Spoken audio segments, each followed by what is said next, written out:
Ooh, hold on. Let me get the mic. What's going on, y'all? Let me make sure the settings are good here. I didn't even check my audio. Yep, we're good. We're good.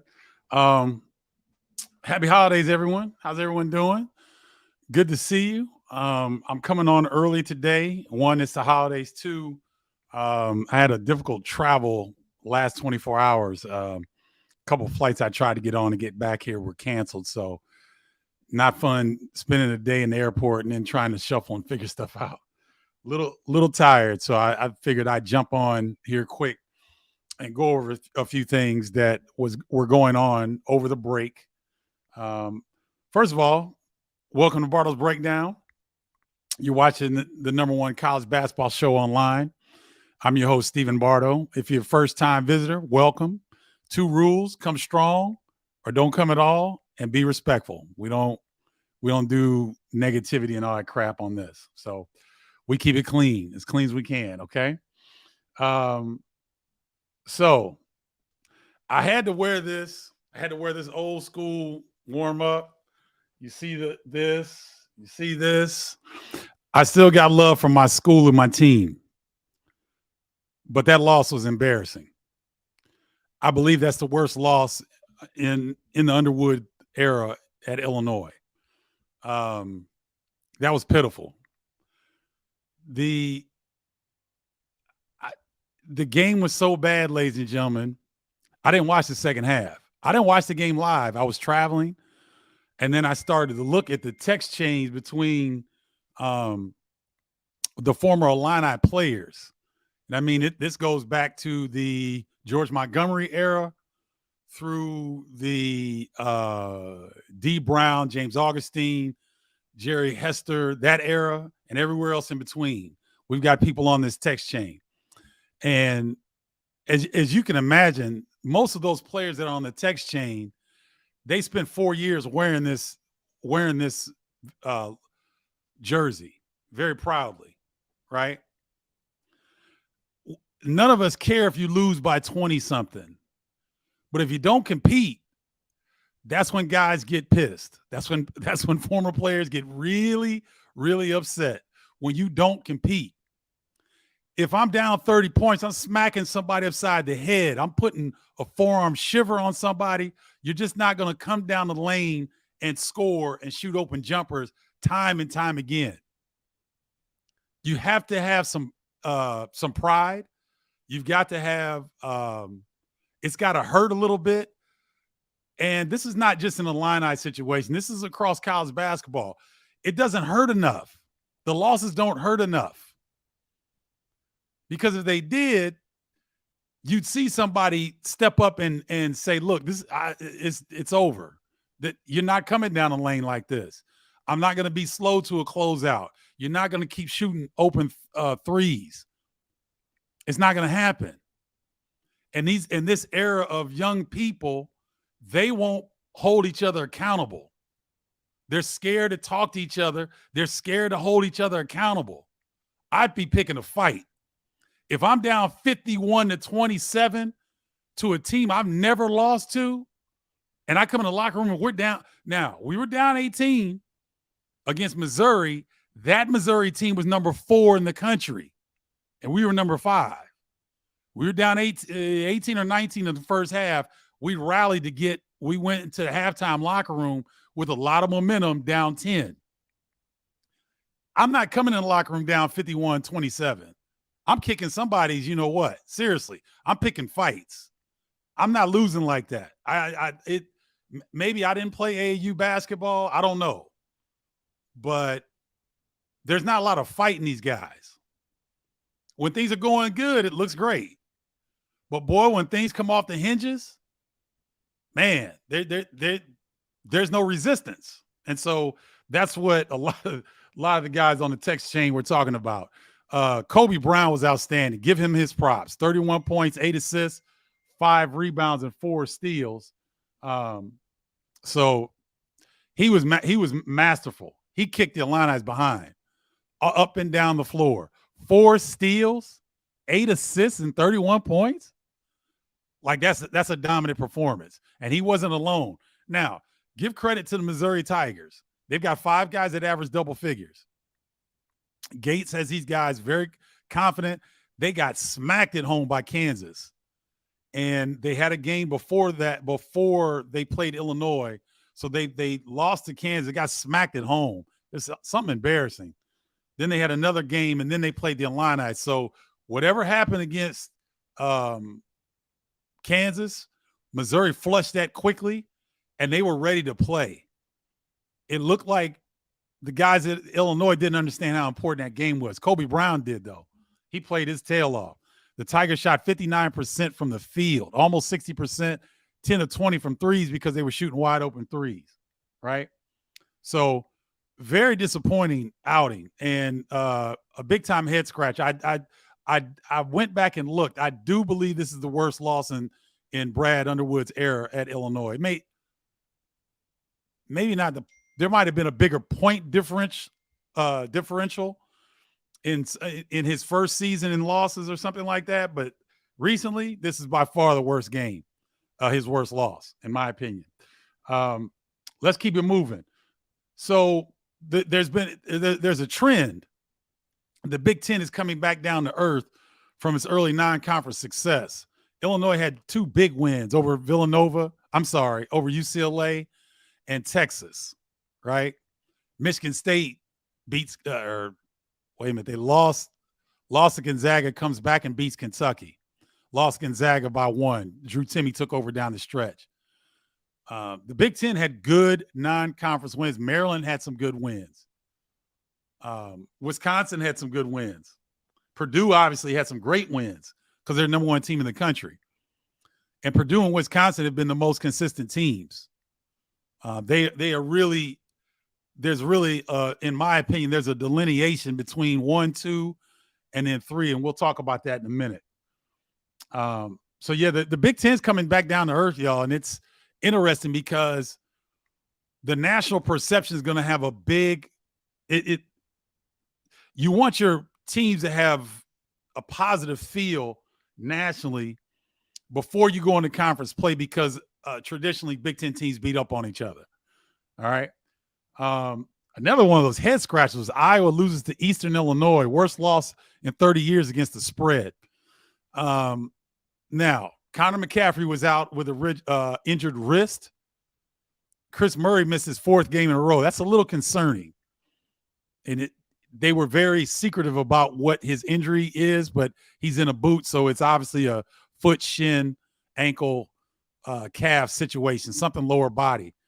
But he's missed 4 games in a row. Connor McCaffrey did not play, and Eastern Illinois comes back because Iowa jumped out quickly in this game. But Eastern Illinois comes back. I think they dropped 51 in the second half on Iowa and stunned Iowa, and that game wasn't close. Eastern Illinois had control of that game. So that's a head scratcher. So there's been a few head scratchers down the stretch with Big Ten teams. Michigan has dropped 3 of their last 5, but I'll give Michigan credit. UNC, Kentucky, and Virginia in that 5-game with Lipscomb and there was another. So it's UNC. I want to get this right. Bear with me. I know it.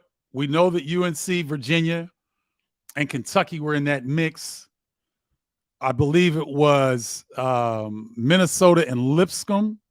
Yes, they got a win at Minnesota, and they got good contributions with Doug McDaniels down the stretch to beat Lipscomb 83-75, and then they lost to North Carolina in a game that they had their chances. So, and then Ohio State, tough loss to UNC. They should have won that game.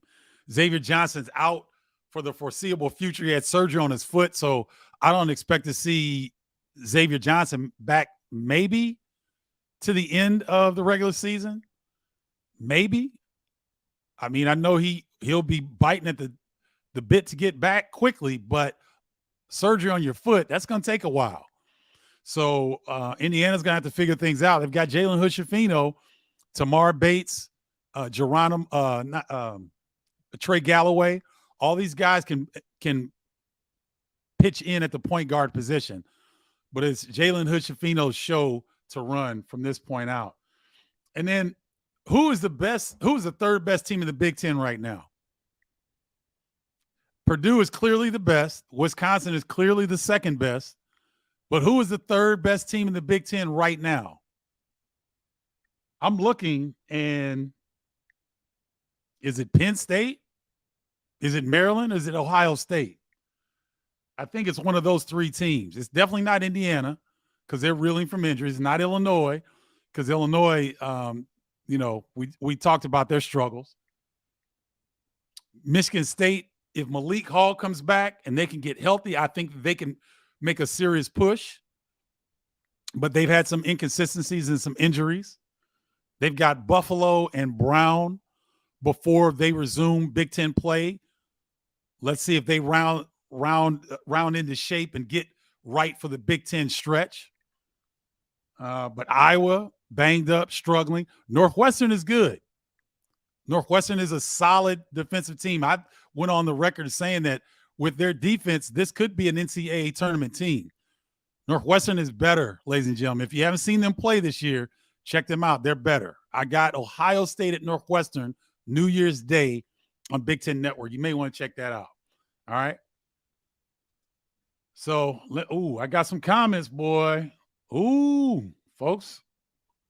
Happy holidays to you guys. Thank you for jumping on. Embarrassing? Yes. Facts? Yes. No effort? I mean, you know what? Any adjective right now can describe the Illini. That's not good. Never can stop. Leadership missing.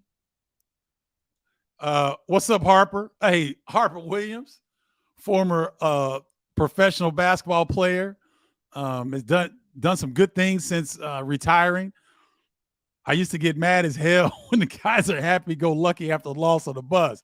See, Harper's from that era where certain coaches, ladies and gentlemen, if you lost the game, you couldn't talk on the bus. It wasn't he laughing and joking and, it wasn't he jumping around and nothing like that. You're going to feel this one.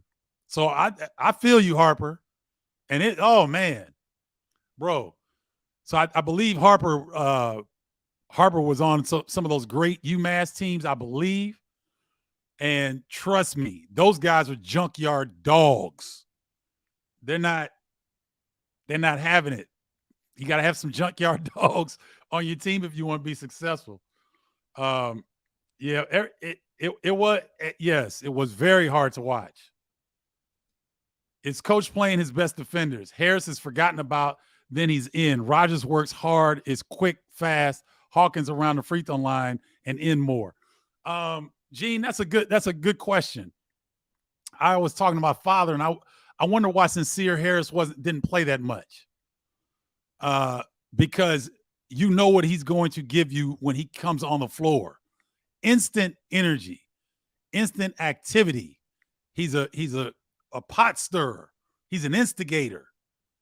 And I'm not sure, maybe he didn't have a good week in practice. I'm not going to question Underwood on that because Brad knows his players better than anybody. He spends more time with his players than anybody. So I'm not going to question he and his staff on why Sincere Harris didn't play. I'm sure he has a legitimate reason for that. But just from what we can see, and when you see Illini teams, I mean, the defensive rotation was pitiful. The Tigers shot 10 of 20 from the three, and the only reason they didn't take more threes is because they were at the rim. They were getting easy looks all over the damn place. So I'm not sure why Harris didn't play. Ty Rodgers, I agree with you, Gene. He comes in and he plays hard. He gets after it. I'm not sure he's comfortable offensively. And these guys, some of these guys, when they come in the game, they still seem lost. Like I watched the offensive sets, and there are no sets. The ball just kind of floats around the perimeter, and they don't get it in the paint. Then whoever has the ball with 5 seconds left tries to make a move and throws up a bad shot under duress, and nothing gets done. And so I'm not sure Ty Rodgers is fitting in the way this system offensively is working right now for the Illini. And I don't know why Dane Danger doesn't touch the ball more. I'm sorry. I get Coleman Hawkins and everybody's enamored with his skill set, but he was 2 of 10. And he's got the ball in his hands as much as anybody on the team. I'm not quite sure why this Illini team, when they're getting an 8-0, 10-0 run on them, there's not a basketball instinct to get the ball in the paint. Because when the ball goes in the paint, the defense has to adjust. You put extra pressure on the defense. You have a chance to get to the free throw line. You have a chance at a higher percentage shot. And if you get the ball inside, say to Dane Danger, he makes a move, he scores, now he can get back and get set defensively. If he makes a move and he doesn't score, you're in offensive rebounding position. But when the ball is just going along the perimeter and there's no penetration or no movement towards the bucket, you can't offensive rebound because everybody's sitting here watching. You're not in position. But when the ball goes in the paint, you naturally gravitate towards the rim. When the ball sucks in the paint, it sucks everybody close to the bucket. So that's something that I would like to see them improve on. And yeah, Coleman Hawkins has really I get the skill set, I get the 6'10" and all that. I just like to see the dude take more shots, get to the bucket, something. Maryland it's either Maryland, Penn State, or Ohio State right now is the third best team in the Big Ten. So that's the goodest choice as any. Let's see. Steve, this is a product of the portal. Today, there is too much individualism. They have no blood, sweat, and tears, equity invested in the team because this team has too many 1 year. Please support my channel with your donation. I don't think that's your name, but that's spot on. But we are in the portal era. So what are we going to do about it, right? What's going to be done? We can talk about the portal. We can talk about NIL. But this is the reality of college basketball.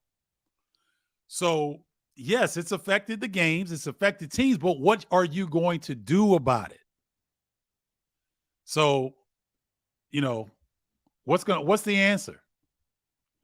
Northwestern is a tough out. Defense is for real. Jonathan Hood, who is the voice of the UIC Flames, who played Northwestern. I'm telling you, Northwestern is a legit NCAA tournament threat. I'm not saying they're a lock because they've got to do this consistently through the Big Ten, and we know that that's more than a notion. But they've got two of the better guards in the Big Ten, and Boo Buie and Chase Audige. Chase Audige is playing outstanding basketball this season because he's finally healthy. Andrew Nicholson does not mind banging in the post. 7 foot, 250, 260. He's not skilled. He's not offensively skilled. He's not great, but he gives them a presence. Robbie Barron is playing better. It doesn't seem like he's got the pressure of the world on his shoulders. He's playing better. He's shooting a three. He's getting active around the glass. All the things that we knew that Robbie Barron could do, but something between his ears was keeping him from realizing his potential. He's starting to do that now, but can he be consistent? But the Northwestern Wildcats have the ingredients for an NCAA tournament team. Thank you, Jay Hood. Always for the support, brother. Appreciate you. Keep doing your thing. Gregory Helton, love your show, Mr. Bardo. I'm not sure what's going on internally with our beloved, but I think we're going to figure things out. What do you think is going on with this year's team? Gregory, thanks for tuning in, my man. I appreciate it. I think that the gentleman said it earlier. You've got a lot of first-year players. They don't understand how special that jersey is to wear. They don't understand how much history goes into that jersey. They damn sure didn't understand how important the Illinois-Mizzou game is. They came in like that was a freaking game against Northern Illinois or something. No knock to the Huskies, but that's a special game. That has historical significance. I never lost to Missouri. Never. 4-0. I take great pride in that. Okay, now we lost the old school, the old school scrimmage where we had our 40-plus-year-old butts out there damn near about to fight and tear ACLs, and Missouri beat us that game, but not when it was official. I was 4-0, and I take great pride in that. And to me, those guys didn't understand the significance of that game. Missouri did. They came out and kicked Illinois behind from the tip and didn't look back. Didn't talk trash. Wasn't all jumping around and all that. They just took care of business. Coach Gates, salute, brother. You did a hell of a job getting your guys ready to play because they played their tails off. So, Gregory, I think if any coach can turn a situation around, it's Brad Underwood. He's shown that he's been in these situations before. He'll do something drastic if need be. He's not afraid to sit people or do different things. Now, in the age of NIL, I don't know how effective benching a player that you pay 6 or 7 figures to. I don't know how effective that is. So there's a little bit of nuance there, and everybody's trying to figure that out. But something needs to give. Something needs to change. And I'm sure that Brad Underwood is working and tweaking as we speak on what this team needs to do to improve. Thank you, Gregory. If this is your first time, welcome, my man, and happy holidays to you. M. Brotz, the open threes defense ain't going to do it. No, it can't, because if you're giving up open threes and you're giving up layups, you're not guarding anybody. You're not taking away anything. Take away the paint and force them to shoot threes with a hand. But hell, they can't shoot practice threes with nobody in their face and just making 3 different passes and being at the rim and cutting your defense up. It's unacceptable. Can't happen. Mark Smith, there needs to be a major starting lineup change. Harris needs to start, and he gets my vote for the Kenny Ball Award. Mark Smith, you know what? I think there's a general consensus of Illini fans and college basketball fans that watch college basketball. You go back and look at the times when Sincere Harris is coming to the game, stuff changes. The tempo changes. The defensive intensity from the Illini changes because he'll embarrass you. Sincere will get out there and play defense like this possession. If I don't stop this dude, I'm not going to play anymore. This guy's going to take my scholarship. That's how he plays. That's the sense of urgency that these other Illini players need to have. I have not seen one hard foul this year. I've not seen one guy get put on his back. I've not seen guys get close to fisticuffs. I've not seen it. I'm not expecting these guys to be 30-plus year ago guys, right? Because Chris Lowry will tell you, the assistant coach at Northwestern, who was a former head coach at SIU and was assistant to Bruce Weber out of Kansas State. Chris Lowry will tell you, if you have a team that doesn't fight, you don't have a competitive team. You better have a team that fights in practice. You better be breaking up some scuffles in practice, because if you don't, they're damn sure not going to fight in the game. How you do anything is how you do everything. That goes for life. That's a life motto. How you do anything is how you do everything. That's why coaches harp so much on practice, because you're trying to establish these good habits. But if you're not scrapping in practice, you're not getting in people's face, if you're not coming close to blows, if you're not fighting, do you have a competitive team? I don't know. I'm with you, Mark. Put Sincere Harris in there. And because the Illini got enough guys can put the ball in the hole. That's not this team's problem. This team's problem is consistent effort and defense. The offense comes. See, energy, the ball follows energy. When you're busting your tail and when you're focusing on other things, the offense comes. But these guys are so focused on trying to get their numbers and, trying to, they're some of these guys are worried about the next level. I can watch them play and see that they're not 2 feet in. They might be 1.5 feet in, but they're not 2 feet in. They're looking, they're listening, they're looking past where they are. You got to dominate where you are to have opportunity where you want to be. You got to dominate here. Stay in the moment. Dominate here. Because if you think that you can half-ass in college and be a pro player, because the pro guys look cool, ladies and gentlemen, because they're so good. They don't have any wasted motion. They're pros. They look like they're not playing hard. They're playing hard as hell. They're running fast. They don't look like it because they don't have the look of exertion that college kids have on their faces because they've worked their body into fine-tuned machines. And if you think an NBA team, an NBA franchise is going to invest millions of dollars in somebody that has a questionable motor, it's not going to happen. It's not going to happen. Who on the lineup wants to be a junkyard dog? I think Ty Rodgers could. We already know that Sincere Harris is a junkyard dog. I think Ty Rodgers can be a junkyard dog. I like his aggressiveness on defense. I think Jay Nepps is a dog. He's got some dog in him. I don't mind. I don't mind having him on the floor. I think Sky Clark is going to be really good. I think he's got a lot of hype early. He's going to need some time in college. I think he can be really good, but the game is a little bit too fast for him right now, in my opinion. I think Dane Danger, I think he has it in him. I think he just needs to know that he's got some cats with him. Some junkyard dogs will run up the hill and fight 10 dogs by themselves and don't care who's coming. And then there are other junkyard dogs that will lead the pack as long as they know they're flanked, right? I think Dane Danger is one of those guys. He'll get into the fray if he knows he's got some guys that have his back. But I think Sincere Harris, Ty Rodgers, I think them two dudes, they'll run in. They don't care.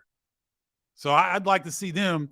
I don't know what it is. I don't know what's happening with them in practice. Coach Underwood doesn't seem as comfortable utilizing them, but, we'll see. Something's going to change. I guarantee that. Lex Waldez. Okay. I haven't seen you, Lex. If this is your first time, welcome. I love the cat with the glass. That's pretty cool. Kids play tight. It's like they forgot that basketball is fun. They look like they're overthinking everything, and all but 3 players are playing scared. Their body language is sad. Look at this statement, ladies and gentlemen. They're playing tight, which I agree with. They act like they forgot that basketball is fun. Great point. They look like they're overthinking everything, and all but 3 players are playing scared. I think Coleman Hawkins has been overthinking things all season. These are excellent points, and their body language is sad. That is the one thing that, as a former defensive player of the year, a former player that played 10 years of professional basketball, I'm an expert at body language. I can see it when I'm calling games. Oh, this dude don't want to play. Oh, this guy is selfish. This guy is trying to get his points. Oh, this guy could have taken a charge, but he did an Olay and let the guy go by. People that have trained eyes, like Lex Waldez has, if all of us can see that your body language is sad, you got problems. You got bigger problems than putting the ball in the hole and defending. You got to go back to basics. Body language is everything. And you can fake body language. Even if you're not shooting well, you're not in your right space. You know how to fake your body into playing better. Your body language. Your mind is so powerful that even when you're upset at a call, you might be mad at the coach, or, Sky Clark missed me that time. I had an open look and he didn't hit me. But you go back on defense and you're down in an aggressive manner and stance, the energy that you give off will translate your body into forgetting what happened. You get some success on the defensive end. Oh, now you're feeling better. Now you're more upright. Now you're breathing better. Your mind is a little bit freer because you're focusing on things that you can control. You can't control if the ball is going in or not. You can't. Some days you're going to shoot well, some days you're not. You can always control your body language and your effort. See, Underwood's teams generally, they don't have this issue. They don't have body language or effort issues. And I think that Illini Nation, along with Brad Underwood and his staff, were spoiled by the fifth year or super seniors like DeMonte Williams and Trent Frazier. These guys got it. He didn't have to say a word. And if one of their teammates was slacking off, they get on the teammate. Brad wouldn't have to say anything. So he got spoiled. But now that he doesn't have that this team doesn't have that makeup. So he's got to go back and, the last show, I think it was last week I did, somebody said, you know what? Underwood needs to take this team, instead of going to practice, they need to go do something with team building. And I agreed with that because they looked tight. But after this game, they need to go see a psychiatrist and work on body language and effort. Reestablishing to guys what you can control. You can control defense and effort and your willingness to help out your team. Those are three things that you can control. Everything else kind of comes and goes. But boy, with those three things, if you are bought into helping your team and you refuse to let your body language show that you're tired, pissed, angry, whatever, and you play hard, oh, baby, you got 90% of the game licked. It's that simple. It's easy, but it's not, let me say, it's easy, but it's not simple because you got to do it every day. That's why juniors and seniors are generally better than freshmen, because they've had that years of practice, games, film. Look at what you did wrong. Go back and practice. Work on what you did wrong. Let's get this right. Go in the game. Improve on that. Okay, wow, now I know I've mastered this. What's the next thing? Freshmen and first-year guys, when they're trying to come into the program, they don't have that. And I think that's what's missing. Thank you, Lex Waldez. Thomas Dagley, what's up, Thomas? Fighting among the Illini players. It might be, Thomas, with NIL, Fran Fraschilla put out a tweet last week, and he said that programs are cracking right now because certain promises that were made in the NIL aren't being delivered. So I don't know if Illinois is one of those programs where, from what I could gather, what Fran Fraschilla was talking about is, guys might be getting six figures, but some of the payments may not be hitting on time, or something's come up missing. I don't know. I don't know specifics. He was throwing that out there because Fran does that from time to time because he hears things. He's got his ear to the ground because he's in with a lot of these coaches. And so I'm inferring these things. I don't know for certain, but Fran is a guy that when he tweets something like that, he's not trying to burn anybody, but it's something that the average fan would not understand unless he put that out there and gave you something to think about when all of a sudden these teams are crumbling. So, like, for example, who I think about is North Carolina, because North Carolina has been on a 4-game win streak. And before that 4-game win streak, they didn't look real good. So to me, they've got Leaky Black, Armando Bacot, Pete Nance, who they gave some money to, Caleb Love, who they gave money to, and RJ Davis. That's at least 5 guys that are getting paid. And now they got a 4-game win streak. So when you see fluctuations in teams like this, it may be injuries, it could be internal strife, or it could be NIL related. We don't know. They do look lost, yes. Herb, Coach, what's up, man? Looks like the Illini players are not buying in right now. Brad will find right rotation. Illini are my second team to cheer for. Okay. I appreciate that, Herb. Happy holidays to you. Dane needs to start and Hawkins needs to sit. Thomas, I'm not necessarily – I kind of agree with you. I know how talented, I know how skilled Coleman is. It's not translating right now. I'm with you. To me, I'd like to see a starting lineup of Jaden Epps, Sincere Harris, Ty Rogers, Dane Danger, and I guess I'd throw Meyer in there. Although Meyer's been, his body language has been probably the worst on the team. And he's like the Dow Jones. He's up and down, or like the NASDAQ. So I guess I'd leave him in there because he's playing better. So I'd go Jaden Epps at the 1, Sincere at the 2, Ty Rogers at the 3, Meyer at the 4, and Dane Danger at the 5. Now, you bring R.J. Melendez, Coleman Hawkins, Terrence Shannon off the bench. It's not going to happen. That's a pipe dream because you're not going to bench Shannon. But I would start a lineup that would jumpstart your team, that will establish the way that you need to play for the rest of the game. But that's just me. And I'm not the coach, and I'm not dealing with NIL issues. So I'm sure there's a lot more to it. Getting Dane the ball more would open up a lot everywhere else. I think so.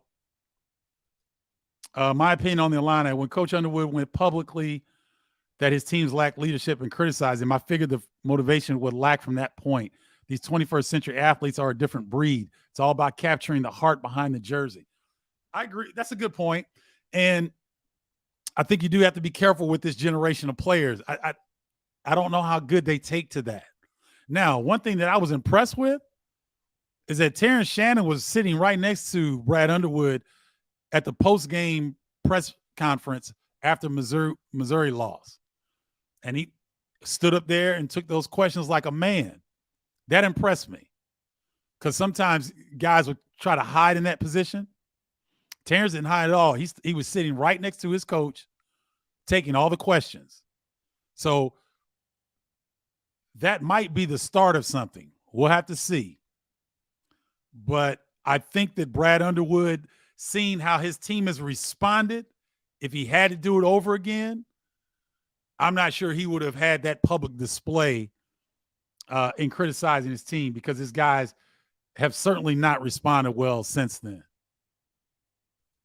We need a Lucas Johnson type of guy on the court. Maybe Harris is the guy. I also agree Danger needs to be on the court more. Listen, I think you've got your Lucas Johnson type.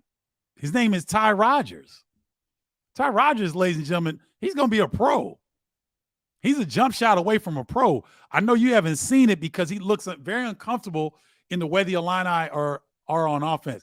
And listen, let me preface this by saying this is not a trash Illini show. That's not what this is, right? I'm not killing them just for the sake of killing them because they came off the worst loss, in my opinion, in Underwood's tenure. That's not what we're doing here. But they have some serious issues that they need to resolve. And I think Sincere Harris is that guy. I think Ty Rogers is that guy. All right. Michael Pritz. How you doing, Michael? There has to be some pride regardless of how many years you've been in the program. Michael, I'm with you on that. I'm with you. If you call yourself a Power 5 college basketball player wearing the Fighting Illini jersey, which I believe is the 11th winningest program in college basketball, I'm with you. Have some damn pride when you put that jersey on. And if you don't know, you got a phone, Google the program. See the success. See the guys that came out of that program.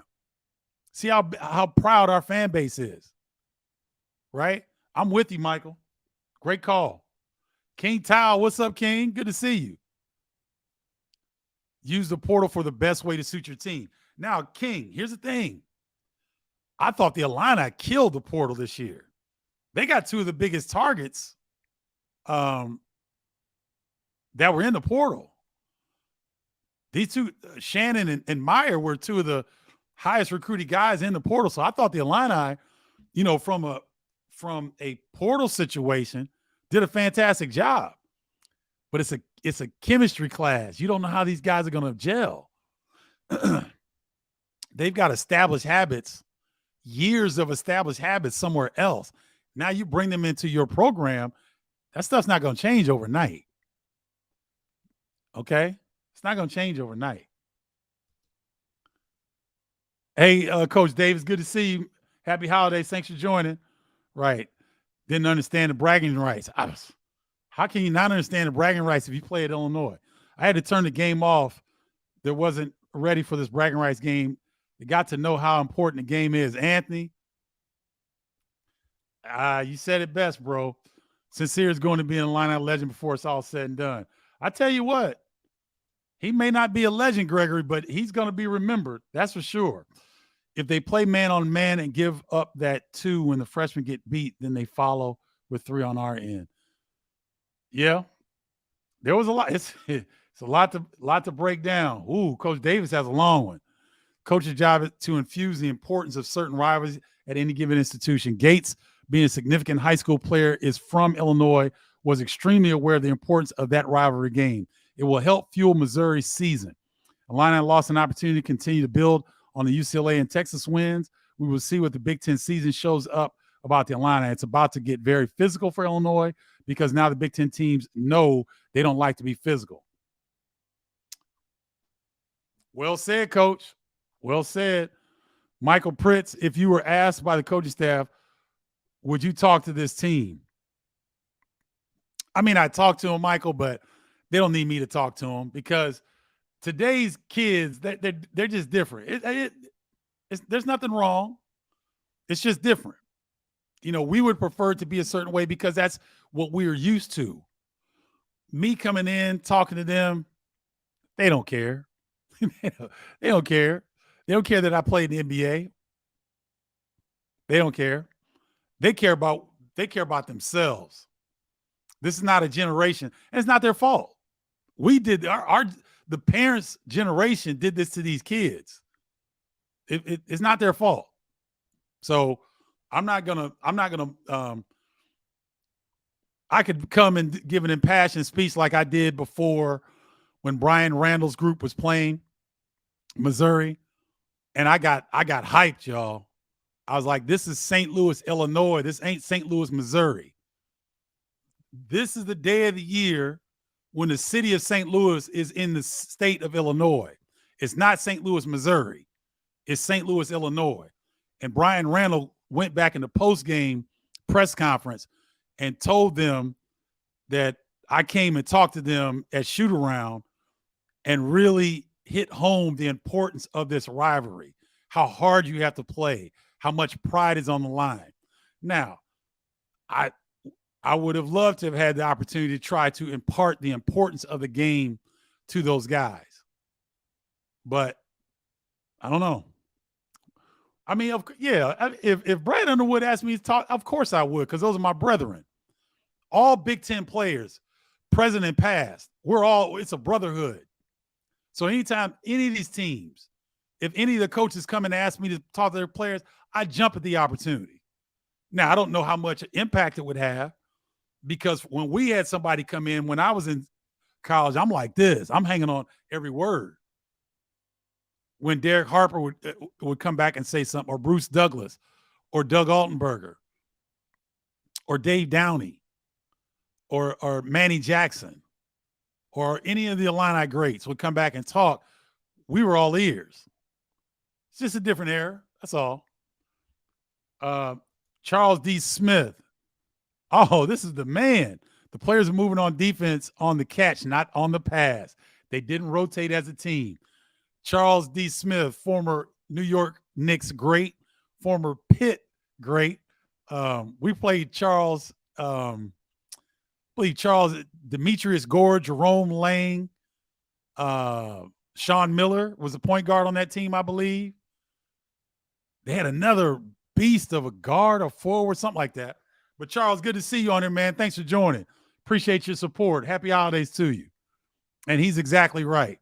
They're worried about the NIL, who is making what and not playing with meaning. Now, Thomas Dagley brings up a good point, and it reminded me to bring this to you guys. These guys are getting paid now, which they should have been getting paid all along. Now, Thomas, if you're running circles at work around your coworker, and yet they're getting paid more than you think that's a problem? That's going to be an issue, isn't it?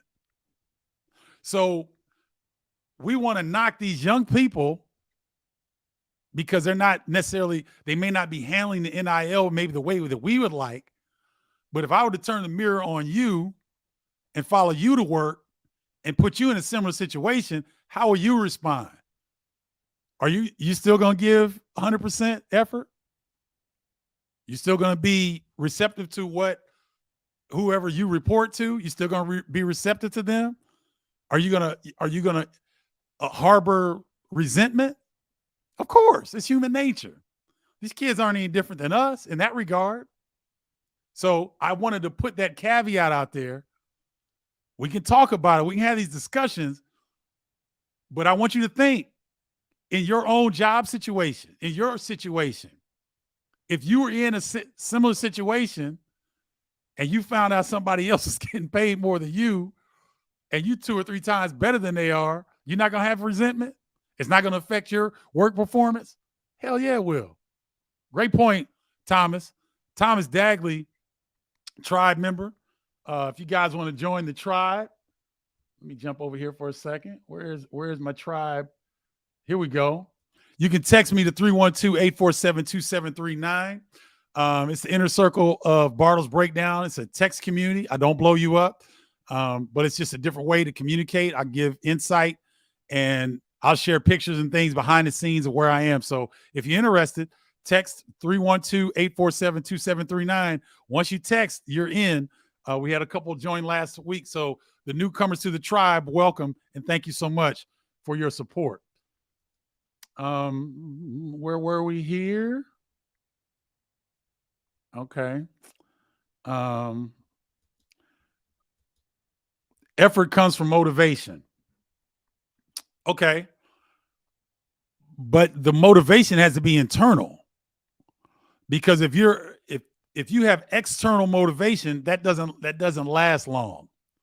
External motivation will get you to start a game, but when you got a dude that's a dog on the other side and he's hitting you every time you come down the floor, if you're not internally motivated, that external motivation, it doesn't last long when you come through about 3 hard picks, or you get cracked upside the head a few times. You're like, whoa, wait a minute, what is going on here, right? So effort comes from motivation. Yes, I would say effort comes from internal motivation. And that's what I think this Illini team is struggling with. The individual parts, when they come together as a sum, they are really good. But they seem fractured right now. And that's why I say that the team probably needs to go see a psychiatrist, because you got to get back to basics. Why are you playing the game? Why are you at the University of Illinois? Why are you wearing this jersey? And get real with yourself. Because at least if you get real with yourself, then the coach has an opportunity to make adjustments. Okay? Squares, circles, squares. We need Bardo on that coaching staff. No, you don't. I'd have been cussing kids out. I would have gotten a technical. I'd have gotten thrown out of the game, because I can't sit there and get embarrassed. I didn't get embarrassed as a player. That's one of the reasons why I didn't go to coaching. Because if there was a player that I had that didn't play as hard as I did, and that's hard to do, ladies and gentlemen, I played hard because that's how I was taught. My dad played hard. My brother, when he was at Indiana at Bradley at the Citadel, he played hard. My sister, when she was playing junior college basketball at John A. Logan, the Bardo slogan is go hard or go home. So I couldn't coach. I can't coach because I'm telling you, I wouldn't last long. I'm just saying, my temper in terms of competition, I get a little wonky and crazy. So no, I don't need to be on anybody's coaching staff. I need to be doing exactly what I'm doing so I can stay out of jail. You play the right way with hustle. I think this current Illini team can learn a lot from the Flying Illini team. Yes, but again, we're talking about a different generation, ladies and gentlemen. These players, I'm gonna tell you something, and it's gonna seem weird. When the majority of college basketball players, they don't watch other college basketball games unless they're made to in terms of scouting. Most of them don't. They just don't. That's the era that we're in. So the ones that will go and do their own research on their own, they stand out like outliers. They stick up. They stand out. This generation of players, they don't. It's different. It's different. They have a lot of competing interests. So, you know, it doesn't stick like that. How do you not get frustrated when calling a rough Illini game on the air? Well, I'll tell you what, Alec Coleman, it's very simple for me not to get frustrated. I don't work for the Illini. I work with Big Ten Network and with Fox Sports. I don't work with the Illini. When I'm not working, I pull for them. I want them to do well. I was hot after the Missouri, hot.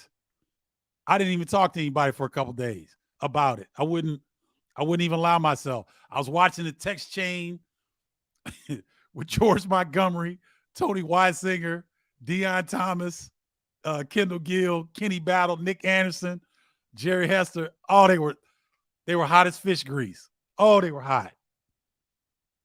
Because these players don't understand. You represent all of us when you wear that jersey. And if you don't get motivated behind that, I don't know what to tell you. Gregory Helton, no, I don't have the personality to coach. Seriously. I know X's and O's. I know body language. But I'm like one of those guys that wouldn't be a good coach because my standards are too exacting. My standards are too high. Like, we used to run and we throw up. That's how hard we used to work out. These guys don't know what that is. They work out, but they don't work out like that. They don't work out to exhaustion. They don't do that. And look, here's the difference. And I was so glad that I was reminded of this by Greg McDermott, the excellent head coach of Creighton University, who I go way back with years when he was coaching at Northern Iowa, when he was at Iowa State briefly. Then he went to Creighton. I mean, I've known Greg McDermott for years. Love the guy. I think he's one of the best coaches in the country. They're on a 4-game losing streak, coming in and playing a very good Marquette team. So I said, Greg, man, how do you keep these guys upbeat and motivated, during this losing streak? He said, man, please. He said, this is the AAU era, Stephen. They got another game at 12:30. The losses don't stick with them like they do with the coaching staff. He said, they get over quicker than we do. So I would be like Harper Williams, who said earlier in the broadcast, I'd be like him. Take your damn headphones out, take your earbuds off, no talking. And somebody, you might get a player call into the NCAA and complain or something and say you're breaking a rule. Well, so be it.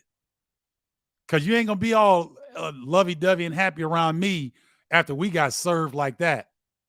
Ain't going to happen. So I don't have the personality to coach in today's game. I don't. I appreciate what you guys are saying. I take that as a big-time compliment, but I don't. Wait a minute. Uh-oh, something's going on. Oh, there we go. Illini Legend of the Night. What is Rennie Clemens up to these days? I will always remember his dunk on Shaq and that big Illini win. I don't know for sure, Curtis, but I don't know that it's good. Rennie Clemens was into some nefarious activity last time I heard, and that was years ago. I hope that he's better. I hope that he's okay, but I'm not sure. So I don't know what to tell you on that. Bragging rights game is overblown. Mizzou has beaten the Illini 3 of 5 seasons. What did it do for Kwanzaa? Nothing. How did it affect Io and Kofi in the Big Ten? It didn't. The only important game is the next one in the NCAA tournament. Conference wins and rivalry games are for the fans only. I totally disagree, Joe. And Joe's a tribe member and he always comes strong. Thank you, Joe. Happy holidays to you, brother. I disagree, bro. I disagree. Because, see, you could look back and say that it did not affect the Illini, but it's a pride thing. And it does matter. It matters big time, right? Because we're just getting down to basics. Who can talk trash for the next year? I mean, Missouri smoked the Illini. Smoked them. It wasn't close. So, to me, the bragging rights game is important because it's another milestone that you get to play. It's a privilege. It's not a right to play college basketball. It's not a right to play at University of Illinois. It's a privilege. It's a privilege to play in front of a packed arena in St. Louis in one of the most unique rivalry games that the sport has. I mean, man, I'm getting excited thinking about it, trying to get that damn loss out of my head. That game is special, Joe. It is special. Now, it may not have affected the Illini teams like you think. It's special. Trust me. Cool that you get a lot of college and NBA greats that come on here. Yeah, Curtis, I'm blessed, man. And I guess the word is starting to trickle out. I think Charles Smith, that's the first time I've seen him on here. I love Charles, one of the most intelligent power forwards the Big Ten or the NBA has ever seen. This guy was the president of the Players Association. I mean, he was a scholar way before he even stepped foot in the NBA. So for you saw the very keen points that he brought up, that the Illini were rotating off the pass. They weren't anticipating where the ball was going. They were steps slow to everything. So he saw the game because the Illini or the Mizzou shot 10 of 20 from the three. Okay, Benji Burke, Trey Burke's father. Mr. Burke, thank you for joining. No growth without adversity. Maybe the best point of the afternoon. Got to have adversity to grow. Well said. Can you coach kids hard anymore? If you're too hard on them, they might transfer. Yes. And there's the fine line. That's why coaches get paid millions of dollars a year, and none of them have had their checks bounced yet. Right? So, when people complain, they're like, oh, what? This guy makes $4 million a year? He earns every penny of it. You guys have no idea what it's like to manage this generation of 18 to 22-year-olds. Oh, boy. It's more than an ocean. You got to deal with them with kid gloves. You can't get after them like Lou Henson got after us.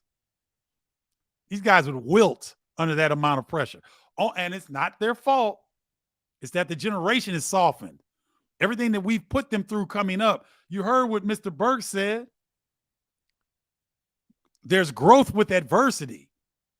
But we want to soften these kids up so much that now when you try to get at them, you try to push them for their own good, some of them internalize it and they go in a shell. Or, this is just my opinion, I don't know it's for sure, but it seemed like the Illini guys got a little sensitive after Underwood went into a press conference and criticized the lack of leadership. So, let's see. If there are problems with chemistry on this team, what happens when you bring in new bodies mid-season? Yeah, because they got a talented Perrin, and Underwood is really high on this young man from France. He is very skilled. I believe he's like a stretch four. Zachary Perrin, I believe is his name. He is talented. And then Luke Goody is coming back soon. So it's going to be interesting to see what happens to the team chemistry when these two guys who are going to command minutes, both of these guys are going to command minutes. It's going to be interesting to see what happens to the team chemistry. Let's see. How many Illini players have got Defensive Player of the Year in conference? Bruce Douglas and you are the only ones that come to mind.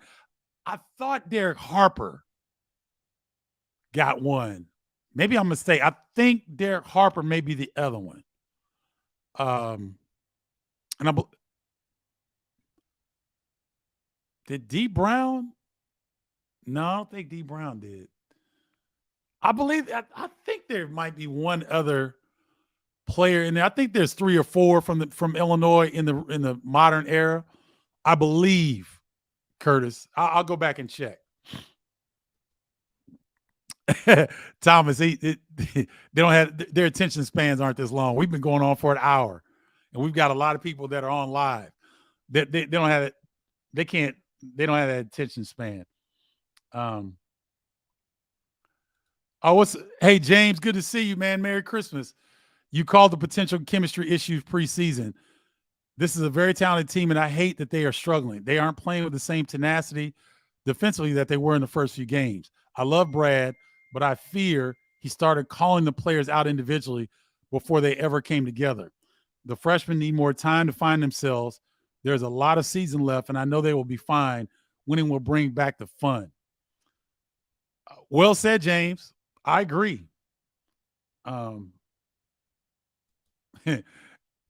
Need Kenny Battle to go tell this team what it is. You guys, you got to remember something. Kenny Battle was phenomenal. Phenomenal. There's nobody on this current Illini team that can come close to Kenny Battle. Kenny Battle was a special player, ladies and gentlemen. So the fact that there's a Kenny Battle award that's an honor that players that receive it don't understand how big that honor is.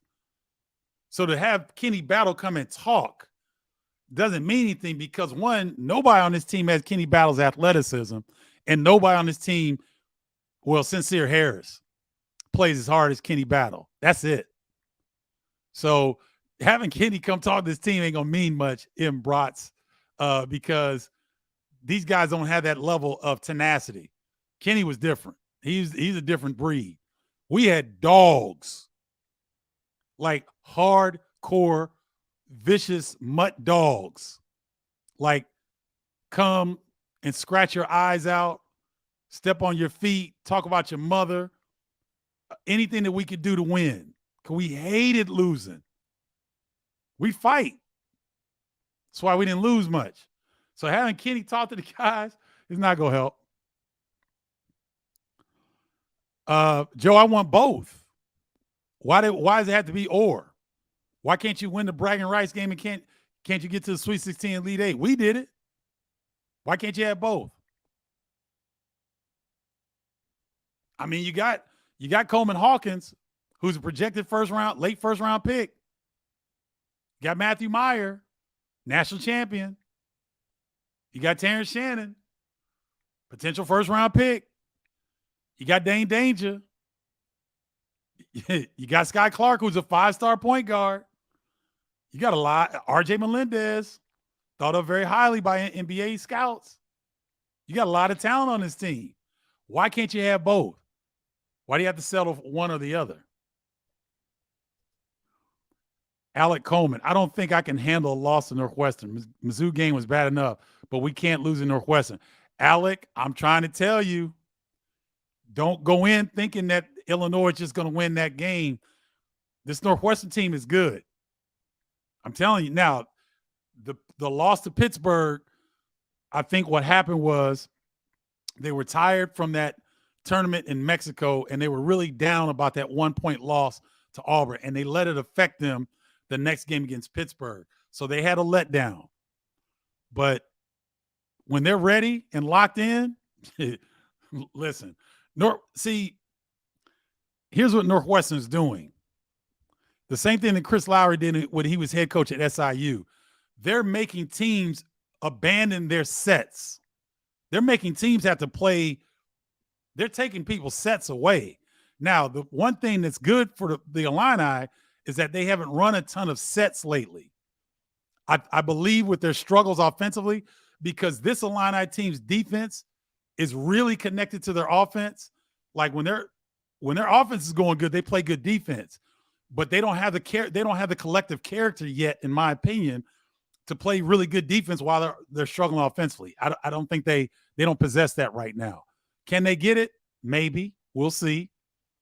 But the one advantage that the Illini have when they do go up against Northwestern is that they don't run a ton of sets. They do a lot of read and react. And so that gives you a better chance against a Northwestern team than a team that runs a ton of sets. Because if you run a ton of sets, Northwestern's going to take you out of that. They're going to take away the first and second option and make you go somewhere else or go to the third action. And that's tough for a lot of teams. So, but don't go in it thinking that that's a sure win, because it's not. The Illini don't have any sure wins this year. The way they're playing right now, there's not a game on the schedule that I point to and say, oh, the Illini should win that one. Not the way they're playing right now.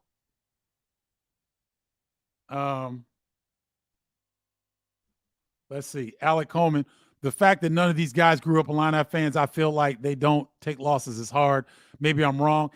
You know what? There might be some validity to that. There might be. Let's see. Troy Willoughby. Troy, if this is your first time, I don't know if I recognize your name, but your first time, welcome to Bardo's Breakdown. Illinois is overrated right now. Portal transfers, NIL deals have made it bad for the Illini right now. No chemistry or team play. They have a lot of issues. Better get it fixed or look at NIT. It's legit. If they can't get consistent on the defensive end and they can't figure out their roles on the offensive end, it's not far-fetched. Kelly Mewson, they all just want theirs in parentheses. We were down 30 and Shannon is telling Epps, give me the effing ball. Coleman needs a 24/7 sports psychologist, all the skill, just so fragile-minded. I think the team is fragile-minded. I don't think it's just Coleman. I think the whole team is like that. And it's crazy to say that for a team that beat UCLA and beat Texas in overtime that they're fragile, but they are. Right now they are. Now they could come out of it as good as they were playing when they had those big wins. They can return to that form. But can they consistently play at that form? That is the key question. All right.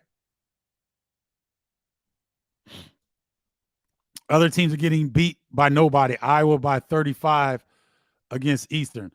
They didn't get beat by 35, did they? No, it wasn't. They didn't get beat that badly. But let me just make sure. No, they lost by 9, but I know where you're going. They were 35-point favorites. So other teams, I don't know that other teams are getting beaten as badly as the Illini got beat. UCLA got smacked, or Maryland got smacked by UCLA, but I think Maryland was dog tired, and that was the end of a brutal stretch. But they had Wisconsin, Tennessee, and UCLA. That's a rough stretch. All right. Well, I think I got to everybody. Didn't want to go that long, but I'm glad we did because we had a lot of people watching. Thanks for watching Bardo's Breakdown. I really appreciate you guys tuning in. Enjoy the rest of your holiday season. Stay warm wherever you are. Hope you have safe travels. Hope that you're able to spend some quality time with your family and your loved ones. Make sure you reach out and check on those strong men or those people, those women that have it all together. Make sure you check on them because this is a tough time of year where people are struggling. Okay. I love you all. Happy holidays. Thanks for tuning in. And until next time, holla, y'all.